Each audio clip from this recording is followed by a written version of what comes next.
अस्सलाम वालेकुम friends, welcome to my YouTube channel Ziyam medicals. और आज हम जिस मेडिसिन का रिव्यू करने जा रहे हैं उसका नाम है मैबीवेर MR। मैबीवेर MR 200 मिलीग्राम की पोटेंसी में अवेलेबल है और ये गेट्स फार्मा की एक प्रोडक्ट है। अगर इसके साल की बात की जाए तो वो है मैबीवेरिन हाइड्रोक्लोराइड। सबसे पहले मैबीवेरिन हाइड्रोक्लोराइड की केमिस्ट्री को डिस्कस करते हैं। तो मैबीवेरिन हाइड्रोक्लोराइड एक एंटीस्पाज्मोडिक एजेंट है जो कि स्पेशली फॉर्मुलेटेड है आपके गैस्ट्रोइंटेस्टाइनल मसल्स के लिए। यानी अगर आपके gastrointestinal muscles tight, stiff, rigid या उनमें किसी भी किस्म का खिंचाव आ गया हो तो उसके ट्रीटमेंट के लिए आप इस ड्रग को यूज कर सकते हैं। अब इसकी यूजेज और क्लिनिकल एप्लीकेशन को डिस्कस करते हैं। तो ये ड्रग मेनली फॉर्मुलेटेड है for the treatment of irritable bowel syndrome. अब इरिटेबल बाउल सिंड्रोम को अंडरस्टैंड करते हैं। तो इरिटेबल बाउल सिंड्रोम एक लार्ज इंटेस्टाइनल डिजीज है जिसमें आपको एब्डोमिनल पेन, एब्डोमिनल क्रैम्प यानी आपके पेट में सख्त दर्द और पेट में मरोड़े होती हैं। इसके साथ ही आपको लूज मोशन यानी डायरिया होता है, साथ ही आपको कॉन्स्टिपेशन भी हो सकती है और इसके साथ ही फ्लैटुलेंस यानी आपसे बहुत सी गैसेस एक्सक्रीट होती हैं और साथ ही ब्लोटिंग यानी एब्डोमिनल स्वेलिंग जैसे सिम्टम्स अपेयर होते हैं। अब इन सिम्टम्स की फिजियोलॉजी को अंडरस्टैंड करते हैं। तो जब हम खाना खाते हैं तो खाना हमारे मुंह से खुराक की नाली ईसोफेगस से गुजरता हुआ हमारे स्टमक यानी मैदे में जाता है।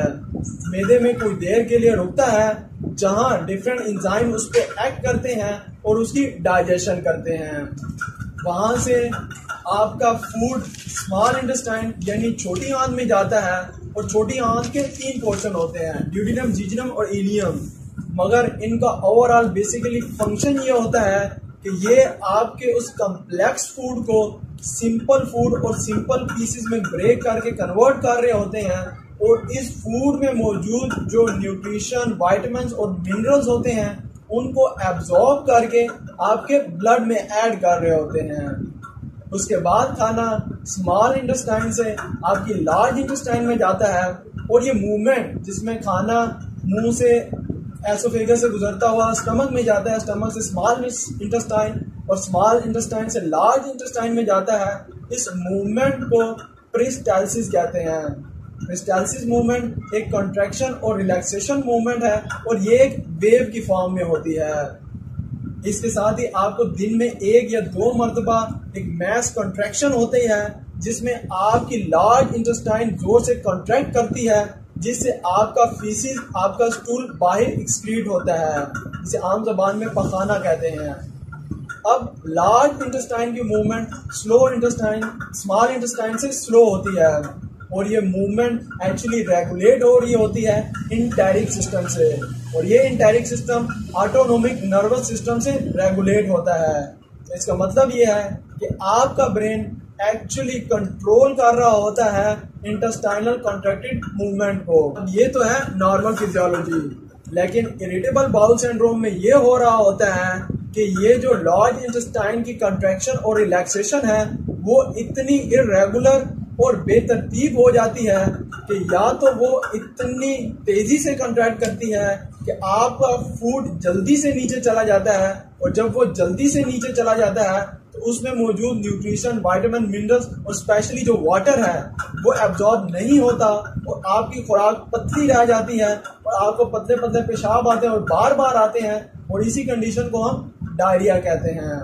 या फिर ये भी हो सकता है कि ये मूवमेंट इतनी स्लो हो जाए कि आपके फूड में मौजूद सारा वाटर एब्जॉर्ब हो जाए और आपका फूड सारा का सारा फुली ड्राई हो जाए और इस कंडीशन को हम कॉन्स्टिपेशन कहते हैं।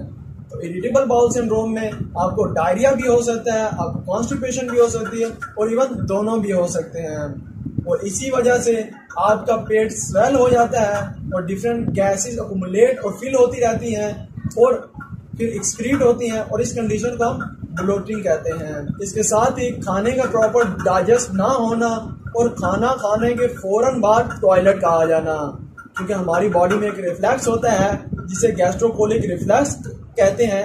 इसमें होता यह है कि जैसे ही न्यू फूड आपके स्टमक में इंटर होता है तो ये आपके लार्ज इंटेस्टाइन में मौजूद पुराने फूड को मैसेज सेंड करता है कि भाई इसे एक्सक्रीट करो और इसी वजह से आपको खाना खाने के फौरन बाद टॉयलेट की हाजत होती है। तो इन सब सिम्टम्स के ट्रीटमेंट के लिए आप इस ड्रग को सेफली यूज कर सकते हैं। अब इसकी यूजेज और एडमिनिस्ट्रेशन की बात करते हैं तो आप इस ड्रग को दिन में 3 मरतबा यूज कर सकते हैं और इसको आपने खाने से 20 मिनट पहले यूज करना है, लेकिन अगर आप खाने से पहले भूल गए हैं तो आपने खाने के 2 घंटे बाद इसको यूज करना है। आपने इसका इंटेक पानी से करना है। अब इसकी कंट्रा इंडिकेशन की बात करते हैं कि कौन से पेशेंट इसे विदाउट फिजिशियन प्रिस्क्रिप्शन यूज ना करें। तो प्रेग्नेंट और लैक्टेटिंग वुमेन इसे विदाउट फिजिशियन प्रिस्क्रिप्शन यूज ना करें।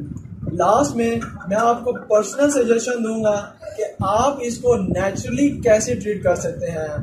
तो आप खाने से तकरीबन 5 मिनट पहले आधा गिलास पानी पिएं, क्योंकि आपके जो डाइजेस्टिव एंजाइम होते हैं वो एक्वस मीडियम में प्रॉपरली वर्क करते हैं। साथ ही खाना उस वक्त खाएं जब आपको वाकई भूख हो और ज़रूरत से ज़्यादा ना खाएं। अपनी खुराक में ऑर्गेनिक फूड जैसे कि सैलेड हो गया, फल हो गए, सब्जियां हो गई, सलाद वगैरह ऐड करें। इसके साथ ही जंक फूड, स्पाइसी फूड और फास्ट फूड अवॉइड करें और पंक्चुअली एक स्पेसिफिक टाइम अपॉइंट करें और उसी टाइम पे ही खाना खाएं और इवन वॉशरूम भी पंक्चुअली जाएं, इसे रैंडमली ना करें।